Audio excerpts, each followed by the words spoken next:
రాత్రి లేట్గా పడుకుంటున్నారా? అయితే మీ వెయిట్ లాస్ జర్నీ మీద దాని ఎఫెక్ట్ ఉండొచ్చు.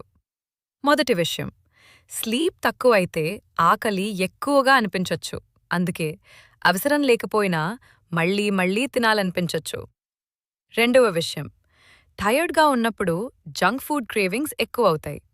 బాడీకి క్విక్ ఎనర్జీ కావాలని అనిపించి అన్హెల్దీ ఫుడ్స్ వైపు మనసు మళ్ళవచ్చు. మూడవ విషయం, మంచి స్లీప్ ఎనర్జీ లెవెల్స్ని సపోర్ట్ చేస్తుంది. స్లీప్ సరిపోతే రోజంతా యాక్టివ్గా ఉండగలుగుతారు. హెల్దీ హ్యాబిట్స్ ఫాలో చేయడం కూడా ఈజీ అవుతుంది. ఒక్క విషయం గుర్తుపెట్టుకోండి, వెయిట్ లాస్ అంటే ఫుడ్ మరియు ఎక్సర్సైజ్ మాత్రమే కాదు, స్లీప్ కూడా చాలా important. Healthy food, regular movement, quality sleep, ఈ మూడు కలిసి మంచి రిజల్ట్స్ ఇస్తాయి.